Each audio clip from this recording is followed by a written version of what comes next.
नमस्कार दोस्तों, welcome you all again to the most comprehensive and to the point lecture series, जिसमें हम UPSC mains के questions को डिस्कस, एनालाइज और उससे जुड़ी हुई कुछ ऐसी इंपॉर्टेंट इन्फॉर्मेशन को लेने की कोशिश कर रहे हैं which can be very helpful in near future to solve these type of question. इसी में एक बहुत ही शानदार क्वेश्चन इंडियन पॉलिटी का हमको देखने को मिल रहा है, जैसा कि आप स्क्रीन पर देख पा रहे हो। सबसे पहले तो एक कोट लिखा हुआ है, once a speaker always a speaker. ये तो ऐसी बात हो गई, once a politician always a politician. जैसा कि हम बोलते हैं ना, एक बार विधायक बन जाए तो जीवन भर वो विधायक जी ही कहलाते हैं। तो ये तो उस तरीके की बात हो गई कि एक बार अगर आप स्पीकर बन गए तो जीवन भर स्पीकर कहलाओगे।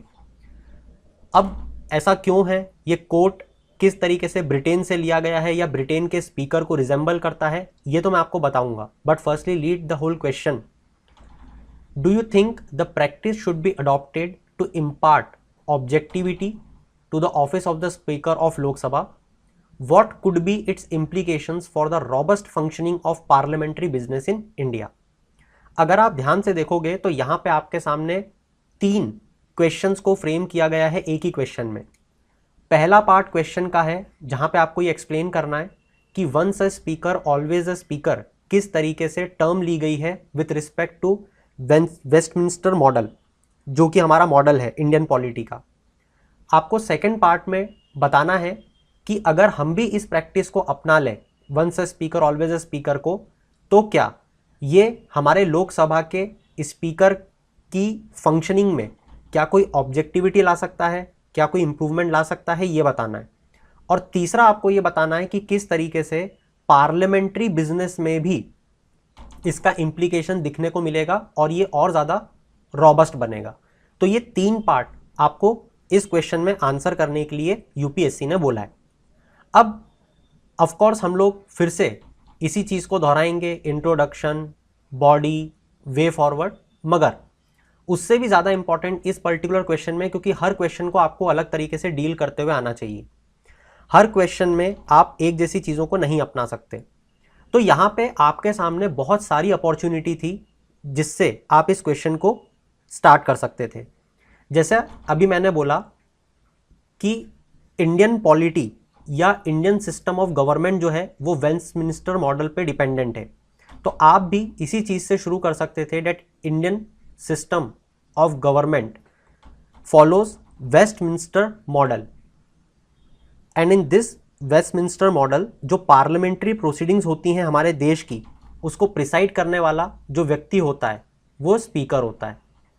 तो हमारे यहाँ पे जो 2 हाउसेज हैं, एक लोकसभा और एक राज्यसभा, इन दोनों में ही प्रिसाइडिंग ऑफिसर्स हमारे बैठते हैं। हम जानते हैं कि स्पीकर, डिप्यूटी स्पीकर लोकसभा को बोला जाता है या लोकसभा के प्रिसाइडिंग ऑफिसर्स को बोला जाता है, और चेयरमैन, डिप्यूटी चेयरमैन राज्यसभा के प्रिसाइडिंग ऑफिसर्स को बोला जाता है।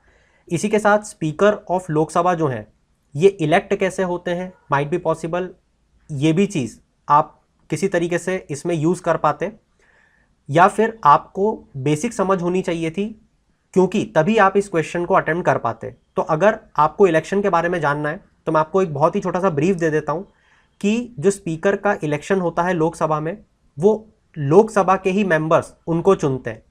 जनरली फर्स्ट सिटिंग के बाद में लोकसभा स्पीकर को चुनता है, या फिर जब भी स्पीकर की जो पोजीशन है वो वैकेंट हो जाती है तो लोकसभा के मेंबर उनको चुनते हैं।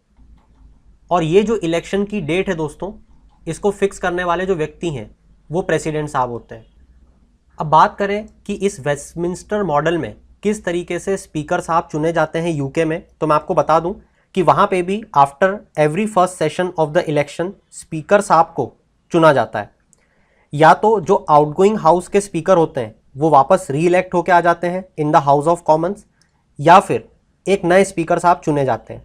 मगर जो भी स्पीकर बनता है वो अपने सारे एफिलिएशंस, जिस भी पॉलिटिकल पार्टी से वो बिलोंग करता है या करती हैं, वो उससे रिज़ाइन करती हैं, राइट। तो यहाँ पे मैं आपके लिए लिख देता हूँ, they resign from all political parties. मगर दोस्तों हमारे यहाँ पे ये सिचुएशन नहीं है। हमारे यहाँ पे जो स्पीकर साहब होते हैं वो मेंबर भी होते हैं लोकसभा के और स्पीकर भी होते हैं। इसी कारण से यूके के स्पीकर को कहा जाता है वंस अ स्पीकर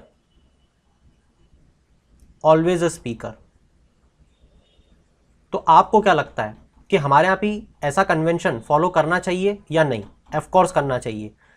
ये इसलिए करना चाहिए ताकि स्पीकर को जब वो अपनी पोजीशन पे बैठे तो सामने वो हर व्यक्ति को समान देखें। वो ये ना देखें कि मेरी पार्टी का कौन सा है, कौन मुझे अगली बार वोट देगा नहीं देगा, उनसे इसको मतलब नहीं होना चाहिए। अब आपको ये पता होना चाहिए इसके बाद में कि जो मैंने बात बोली कि उनको मतलब नहीं होना चाहिए अपनी पार्टी से, ऐसा क्यों है। ऐसा आपको जब समझ में आता जब आपको स्पीकर के रोल, जब आपको स्पीकर की पावर और जब आपको स्पीकर के फंक्शंस बाय हार्ट होते। अगर आपको ये बाय हार्ट होते तो आप समझ पाते कि अगर हमारे स्पीकर साहब पार्टीशनशिप करेंगे या फिर इम्पार्शियल मैनर में बिहेव नहीं करेंगे, भेदभाव करेंगे, अपने पॉलिटिकल पार्टी के लोगों पे ज़्यादा ध्यान देंगे या उनको ज़्यादा टाइम देंगे, तो क्या क्या नुकसान हो सकता है। अब मैं आपको वो गिनाने की कोशिश करता हूँ। मतलब मैं आपको अब ये बताने की कोशिश करूँगा कि क्या पावर, क्या रोल और क्या फंक्शंस हमारे स्पीकर साहब करते हैं जो उनको या उनकी सीट को, उनकी पोजीशन को बहुत इंपॉर्टेंट बना देता है। तो सबसे पहला आपको यहाँ पे पता होना चाहिए कि स्पीकर साहब एक्ट एज अ गार्जियन, और ये अब हम बॉडी लिख रहे हैं। यहाँ हम ये लिख रहे हैं कि किस तरीके से स्पीकर ऑफ लोकसभा में अगर हम ये once a speaker always a speaker वाले कन्वेंशन को लेके आए तो ये ऑब्जेक्टिविटी को इम्पार्ट कर सकता है, राइट। ये अब हम इस पार्ट को लिखने जा रहे हैं, हमारा इंट्रो खत्म हो चुका है। तो आपको यहाँ पे लिखना था कि स्पीकर साहब जो हैं वो एज अ गार्जियन एक्ट करते हैं powers and privileges of the members की। आपने बहुत बार दोस्तों सुना होगा कि जो वहाँ पे मेंबर ऑफ पार्लियामेंट होते हैं वो स्पीकर साहब से बहुत सारी अपनी पावर्स डिमांड करते हैं और स्पीकर साहब ही सारी पावर को एग्जीक्यूट करने की फाइनल और हाईएस्ट अथॉरिटी होती हैं उस हाउस के अंदर। इसी कारण से उनको प्रिंसिपल स्पोक्समैन भी बोला गया है, क्योंकि पार्लियामेंट्री अफेयर्स में उनका जो डिसीजन है वो फाइनल होता है दोस्तों। इसी के साथ उनको ये दायित्व दिया जाता है कि वो हाउस का ऑर्डर बना के रखें, हाउस में डेकोरम को मेंटेन करके रखें। साथ ही हमारे स्पीकर साहब फाइनल इंटरप्रीटर होते हैं पार्लियामेंट्री कन्वेंशंस के, पार्लियामेंट्री प्रेसिडेंट्स के जो सेट किए गए हैं, कॉन्स्टिट्यूशन ऑफ इंडिया के, और साथ ही रूल्स ऑफ प्रोसीजर जो हाउस का है उसके फाइनल इंटरप्रीटर हमारे स्पीकर साहब ही होते हैं। साथ ही कोरम बनाने का दायित्व भी स्पीकर साहब के पास दिया हुआ है। हमारे स्पीकर साहब अलाउ कर सकते हैं किसी भी सीक्रेट सिटिंग को अपोजिशन के बोलने पे। जब भी ये सीक्रेट सिटिंग होती है on the request of the leader of the house, opposition नहीं, लीडर ऑफ द हाउस, तो ये सीक्रेट में मीटिंग होती है, कोई भी स्ट्रेंजर चैम्बर, लॉबी या गैलरी में नहीं होता, एक्सेप्ट जब तक स्पीकर साहब किसी को परमिशन ना दे दें। इसी के साथ एक और बहुत इंपॉर्टेंट काम जो स्पीकर साहब का दायित्व होता है वो ये होता है रिगार्डिंग द मनी बिल। कौन सा बिल मनी बिल है नहीं है, ये स्पीकर साहब का डिसीजन फाइनल होता है।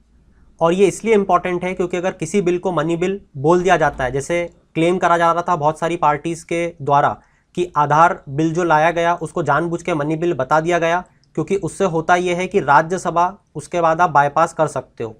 अगर मनी बिल है तो हम जानते हैं राज्यसभा के पास उसके पावर नहीं है, उसको वो बिल पास करना ही होता है 14 डेज़ में।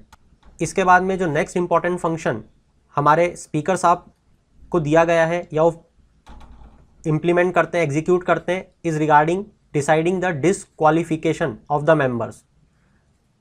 ये किस पे डिसक्वालिफिकेशन होता है? एंटी डिफेक्शन लॉ हम जानते हैं। एंटी डिफेक्शन लॉ किससे निकलता है? 10th शेड्यूल, ये भी हम जानते हैं। हालांकि इस पे जुडिशियल रिव्यू की पावर जुडिशरी के पास है, बट देन टू स्पीकर साहब तुरंत ये डिसीजन ले सकते हैं और बाद में आप इसको चैलेंज कर सकते हैं। इसी के साथ कौन सा बिल पार्लियामेंट्री कमिटीज़ के पास जाएगा नहीं जाएगा ये भी स्पीकर साहब ही डिसाइड करते हैं। और ये पार्लियामेंट्री कमिटीज़ के पास जब भी बिल जाता है तो उसकी स्क्रूटिनी बहुत अच्छे से होती है। तो अगर कोई स्पीकर पार्शियल है या भेदभाव कर रहा है तो ऑफकोर्स सी बात है बिल्स की स्क्रूटिनी प्रॉपरली नहीं हो पाएगी। तो इन सब चीज़ों को मेंशन करने के बाद में दोस्तों फाइनली आप कंक्लूजन को मेंशन कर सकते थे। आप कंक्लूजन में ये बता सकते थे कि if we go by the implementation of once a speaker always a speaker kind of thing, तो हमारे यहाँ पे जो स्पीकर साहब होंगे वो ज़्यादा इम्पार्शियल और इंटीग्रिटी से काम कर पाएंगे। इसी के साथ ये कैसे हमारे पार्लियामेंट्री बिजनेस को एक रॉबस्ट फंक्शनिंग में हेल्प करेगा। जैसे आप रिसेंट के एग्जांपल कोट कर सकते थे। हमने बहुत रिसेंट में देखा कि पॉलिटिकल पार्टीज जो होती हैं वो प्रेशर डालती हैं स्पीकर साहब पे, और इस कारण से स्पीकर साहब को बायस मैनर में अपने डिसीजंस देना पड़ते हैं। जैसे हमने कर्नाटक का डिसीजन देखा था जहाँ पे उन्होंने डिफेक्शन कर दिया या एंटी डिफेक्शन लॉ का गलत मिसयूज़ किया। इसके बाद जैसा अभी हमने आधार कार्ड की बात की थी, इसको आप मेंशन कर सकते थे। इसके बाद में आप मेंशन कर सकते थे रिगार्डिंग फार्म बिल्स। अपोजिशन बार बार रिक्वेस्ट कर रहा था कि this bills must be sent to the parliamentary affairs committee ताकि इसको ज़्यादा अच्छे से स्क्रूटिनी हो पाए, मगर किसी पार्लियामेंट्री कमेटी के पास स्पीकर साहब ने इस बिल को नहीं भेजा। तो ये इंस्टेंसेस हमें बताते हैं that in how partisan and biased discharge of the function of the speaker can lead to the parliamentary business in India, which can be enhanced by the once a speaker always a speaker quote. This is it from my side for this particular question. उम्मीद करता हूँ आपने बहुत सारी चीज़ें सीखी होंगी, समझी होंगी। अगर हाँ, कमेंट में ज़रूर बताइएगा, it motivates me to make more lectures for you. Also do mention in the comment how you are following this series and getting benefited with this series. In the end, keep shining. Have a good day.